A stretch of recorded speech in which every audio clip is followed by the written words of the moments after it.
I've made over $1.5 million. Insane, right? In my window cleaning and pressure washing business. And I did it all in like 2.5 years, starting with a literal $300 pressure washer that I bought from Lowe's and a $50 scrubber and squeegee that I bought from Lowe's as well. While I was still working at McDonald's, I was flipping burgers, I was making $9.25 an hour. But to be honest with you, I could have done this in literally half the time with way less expensive mistakes along the way. Like my very first month in business, July 2023, was my first month in business, knocking doors. And then I flew after that month to Florida. I went to Hawaii and basically like fucked off for the next 8 months because I genuinely thought that the season was over in July, which is insane thinking about it now, looking back. I've wasted tens of thousands of dollars on equipment that I didn't need. I hired people that I shouldn't have hired, and marketing that did nothing for me. I just wasted money on it. So in this video, I'm going to give you the 10 brutal lessons that I learned getting here, the door-to-door pitch that 10x my entire business, and why quoting one service at a time is robbing you out of thousands on every single house you clean, and the numbers that I actually track now that I used to not track, that were just eating at my profit margins that I didn't even know because I wasn't tracking it, right? So by the end of this video, you'll know the 10 lessons that actually allowed me to scale from 11K my first month to now I've made over $1.5 million doing 100K a month, and which ones I would actually go fix first if I had to start this business from scratch over again. So to show you that I'm not LARPing, let me show you my CRM, my Flyra. So this is this month so far. We're at 54K and it's the 14th right here, halfway through the month. We're on track. Last 3 months, we've done 250K. I'm legit. I do this. I've been doing this for the past 2.5 years. So let me dive into the first lesson. So cleaning is the easy part. Yes. And then anyone can hold a scrubber and squeegee. So cleaning windows is obviously easy. It takes a week to learn. Pressure washing, it's fairly easy. It takes a couple of weeks to learn maybe. But marketing, sales, hiring, leadership, fulfillment, finances, everything else took me years, 2.5 to 3 years to actually learn. Because yes, anyone can hold a squeegee. Anyone can hold a pressure washer. That's why there's all these $99 guys out there, because cleaning is the easy part. But that's literally the very first step, the first fundamental of the business, because this is a exterior cleaning business. We clean windows, we pressure wash. We also do a crisp light installation, which is easy to do as well. So the point is, this is the easy part. It takes a week, a couple of weeks to learn, whatever, boom. But what's next, right? You have to sell. You have to sell. You got to get these jobs. How are you going to get them? Sales, right? So you have to learn to sell. You don't have a lead problem, right? Most guys just think, oh, knock more doors, sell more jobs, whatever, get more leads. But, that I'll go on it later. But that, if you don't have everything else, if you just have the leads, if you know how to sell and you don't have everything else, your business is going to crumble, right? You need to learn how to sell. You need to learn how to build value, sell packages, handle objections, actually like asking for the sale, assuming the sale, option close, building, dopamine spikes by telling your story, where you came from, how you started, tell them like legitimately about yourself, about your business. That's like one sales thing that I've been doing a lot this year, is telling these people my story. Yeah, I started when I was 16 years old, with my dad. And then, I started taking it seriously in 2024. Now, 2.5 years later, I have a warehouse. I have 4 trucks with full skid setups like that one right there. I have like all this cool stuff. I hired my mom to work with me as, the administrator. I have a virtual assistant. I have a sales team. I have a sales house. Like, tell your story. It matters. These people care. Customer service. This is a home service business. It's a lot to do with customer service as well. So the first lesson is obviously learn how to sell, right? Build value before you say the price. Tell a story in the pitch. Ask their pain points. Obviously, in this business, it's dirty windows, dirty driveway, dirty house. Pretty self-explanatory, but you have to present it into a way that doesn't really feel like they're being sold to, but it feels like they're buying. Everyone loves to buy, right? But no one loves or likes to be sold, especially car salesmen. So you don't have a lead problem. You need to learn how to sell first so that we actually handle these leads and sell them. Lesson 3 is stop quoting one service at a time. You just walked away from $3,000. If I'm quoting a job, the smallest ticket job we do is probably window cleaning, right? We do have a minimum charge of like $299 or $349. But if you only quote window cleaning, let's say you sell a job for $300. What about everything else? You walked away from, $1,000 house wash, $1,000 driveway, $500 pool patio, another $300 interior windows. You have to bundle everything together. Quit selling one job at a time, right? If you want to make a lot of money, make a lot of high ticket sales, it comes with bundling. So package interiors, screen cleaning, like any upsells, pool patios, walkways, front porches, hard water, roof washes, like literally anything that you can do that you can clean, interior, exterior, pitch it to them, because you miss 100% of the shots that you don't take, right? If I'm selling someone on the door, if I just pitch them windows, they don't know that I do pressure washing or roof washing or anything else, and then if they do know that I do that and then I don't pitch it to them, they don't know, or they don't have the opportunity presented to them, because like I said, you miss 100% of the shots that you don't take. So that's why I teach my technicians, even when just upselling, upsell anything that you can, because the worst that they can say is no, and rejection builds character. And that's what I've built a lot of rejection over all of my door-to-door and sales experience. But you can't just throw everything at these people at once. You can't say Windows, Java. You have to make it make sense. So this is how I bundle it. I say, yeah, so for the house wash, the driveway, the exterior windows, the interior windows, the pool patio, it'd just be $3,000 for the initial, and then we come out every quarter just for $349 to maintain the windows, right? Super high initial and then low recurring. So, it's all like sales is psychology, obviously, and you don't know how bad of a salesman that you actually are until you get good at sales. So this goes into the next lesson, lesson 4. The first job doesn't matter. It does matter, but it doesn't really matter, because think about 3 years out. All these guys, or a lot of guys, are just thinking about tomorrow, right? They're thinking about today, tomorrow, the next day. And that's why they're constantly chasing jobs. They're not building a legitimate business, because I'm thinking years down the road. I'm thinking when I'm going to sell these. And, let's say we do the first job for $300. It's $300 and it's gone. But if they come back and then, you do their windows every quarter, boom, that's $1,200 a year instead of one time, for $300. And let's say 3 years out, that's $3,600 on just window cleaning off one customer. LTV, lifetime value of a customer, is the most important. And especially when you're upselling all the other services you do and you provide throughout the year, which could be house washing, gutter cleaning, roof washing, Christmas light installation, permanent LED installation. All these things are important to selling to your customer base, because, they use you, they trust you. Why would they not do all the other services? And that increases your lifetime value of each customer, and also increases your average ticket per job as well. And then that kind of goes into stack the recurring. Exactly. The first job doesn't really matter. It matters about the longevity of the customer. If you don't stack recurring revenue and have jobs on the schedule every month from previous customers that are continuously using you, you're going to wake up at 0 every month. And that sucks, because you're literally back at 0. You got to grind your ass off, let's say August 1st. And then, September comes around, you got to do the same exact thing again, because stacking recurring revenues is very good for selling the business. It's obviously very good for cash flow, because, stack the windows, bang, quarterly windows. Okay, you want annual house wash? Throw that in. Annual driveway? Throw that in. Annual Christmas lights? Throw that in. You see how high ticket that is just off one customer selling these recurring subscriptions? Like, it's actually insane. And if you do this for even just months or years, imagine how much ARR your company will have if you actually sell plans every single job. Like, you should not pitch one-time cleans ever.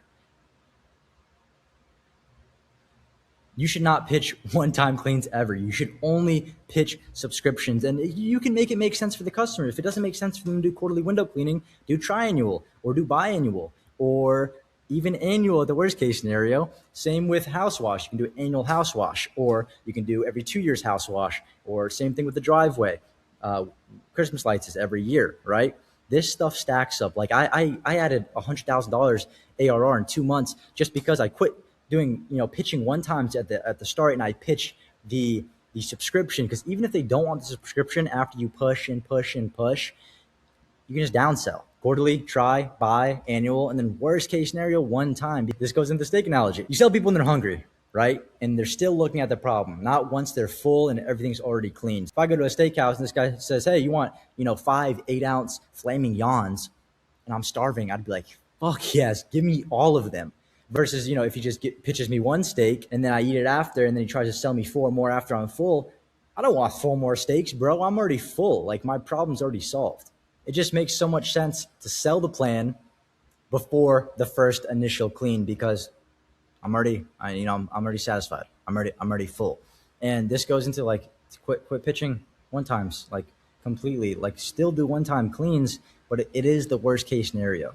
And by chance, if you can't sell the plan before you clean, this is why you have all the back end automations, follow ups, the virtual assistant, the admin, to continuously reach out and then try to get them on the plan after the clean. Because they'd still get on the plan after the clean, but obviously you would want to do it before the first clean, because it makes the most sense just logically to sell it before the first clean. Worst case scenario, sell them after you've like literally tried your hardest to sell them on the plan.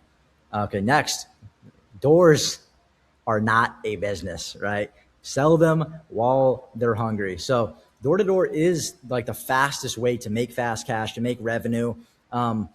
But it can't be your only lead source, right? If I was capped out just doing door to door, like, yeah, I'd make a fuck ton of money, but then also I'm trading my time for money, right? I have to be knocking doors for 8 hours a day, every single day, to fill all my tech schedules. Doors is not really a business. Like, there's a lot of companies that do door to door. A lot of people do door to door, but they don't only do door to door, right? This goes into having all the other forms of marketing, which is Google, Meta, referrals, reviews, repeat customers, marketing, neighborhood marketing, yard signs, and like actual predictable growth. Because doors are like, you can be a good salesman and you can sell, 2, 3, 4K a day, but there are going to be days where you sell nothing or you sell $500, right? It's kind of unpredictable.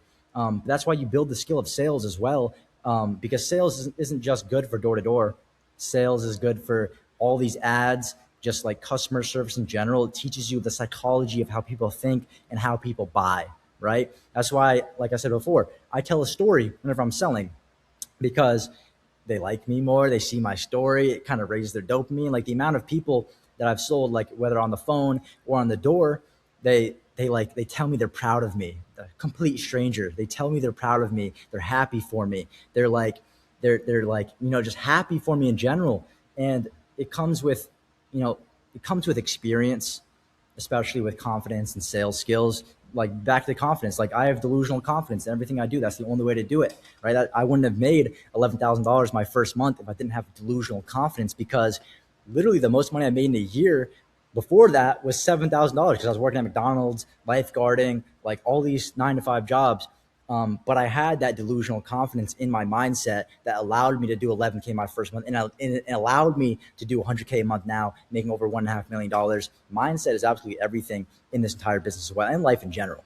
But yeah, doors aren't a business. It's a great lead source, and you can build a great like door knocking team and an entire different marketing in the business. But you should not only be knocking doors. That's the fastest way to burn out and not have longevity in the company. So this goes next to speed to lead beats any marketing or sales trick that there is, because the first to call wins, especially with, online ads. Door to door is not really speed to lead, but online ads is absolutely everything. If someone's scrolling on Facebook and they see one of your ads, they might be spontaneous and say, oh, I want my windows clean. Let me get a quote. And then if you don't call them within like literally 5 minutes, let's say you call them the next day, they probably don't give a fuck about window cleaning anymore. That goes into speed to lead is everything. I have automations in my CRM and Flyer that I showed you that once a lead comes in, I'll show you actually in the pipeline, but this is the pipeline. So a lead automatically gets put in. They get contacted and texted immediately to alert the virtual assistant or to alert the admin or to alert yourself that you need to call this dude or this woman literally within 5 minutes. Because like I said, if you wait, your percentage of getting the sale just goes down drastically, because these people were either being spontaneous or, their wife was saying something to them. Literally call these leads within 5 minutes. If they don't answer, call them again. If they don't answer, leave a voicemail, leave a text, and then call them again later in the day, give them another text later in the day, and follow up, until they give you an answer. Because some of these leads, especially like Meta, people are just scrolling on Instagram or Facebook and they see you. But versus like Google, they reach out, they're high intent. Google is more high intent.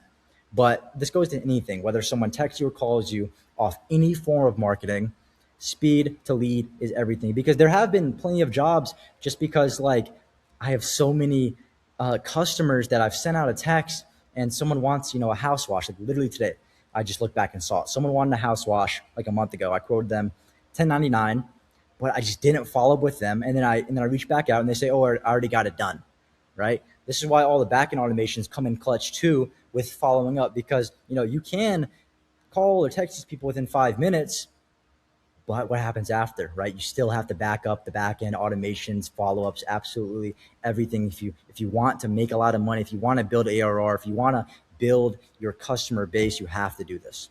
And then also, like I made the mistake, you have to keep your CRM organized and what it covers in a month, what your VA does, who she follows up with, like her SOP, her day-to-day operations. Same with the admin, right? A CRM is very important with speed to lead, right? My CRM, Flyra, we call them. You can listen back to the exact phone call with the exact transcript. So that way, if the VA or the admin forgot, which they probably will because we have so many customers, go back, listen to it, bang, call them again, follow up. They have exact context on what this person wants or what their needs are. And then this goes into lesson 9, which is count your profit, not your revenue, right? Obviously you want to count your revenue, but profit is the most important, because if you aren't tracking your numbers, your profit specifically, I can make $100,000 in a month and have $0 profit just because I didn't track it, right? You should have a system to track everything, every single expense that comes in and out of your business. Otherwise, you're literally just blindly guessing the game of business, which is the fastest way to go bankrupt and not have any money. Because once you scale to, a higher scale like I'm at, I have 4 trucks, I have a warehouse, I have a VA, I have a sales house, I have salesmen, I have an admin. Like these expenses stack up, right? I have to make, a certain amount of money per month just to become profitable. Like let's say I have to make $10,000.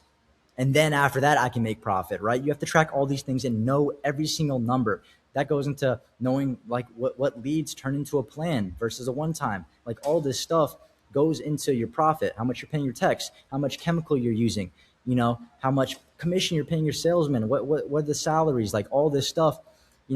Revenue doesn't matter if you don't know your profit margins, because you're going to go bankrupt. You're going to lose money. You're going to have $0 if you don't track this. Like obviously $100,000 a month sounds cool. I'm not making $100,000 profit. I'm making $100,000 revenue. And home service profit margins just vary on how you operate, right? You have to track all those things. You have to track your ad spend, your callbacks, your gas, because callbacks, you're wasting gas, you're wasting your text time. They could be doing another job, cancellations, like all this stuff, not just the top number that you post. I did $100,000 this month. Like, yeah, that's really cool, but it's not cool if you make $0 profit, right? And then the last lesson, you can't do every job or every position forever. You want to build people, build careers, not jobs, right? What has to be built instead is a whole bunch of different systems and different teams. So we have the technician team, we have the admin and the VA that handle the back end, customer service, sales, online sales, all that stuff, follow-ups, systems for training, accountability. Like there's so much stuff that goes into the business other than just, like at the start right here, cleaning windows, right? Anyone can hold a squeegee. That's the easiest part of the business. You can teach anyone to hold a squeegee, but it doesn't matter if you don't have all the systems in place. So that way they can get to the job, they can upsell, they can get tips, they can get reviews, they can get them on a plan. They have good customer service. If you don't have a system, like literally step-by-step, SOP, script, everything written out for each position in the company, then like your guys are all just freeballing it. And that's the easiest way to have callbacks, to have bad customer service, to, not have recurring customers. Because let's say we do a job, the first job, and the tech, doesn't have an exact system or script or whatever to do, that person probably is going to come back because it probably was not the best experience for them.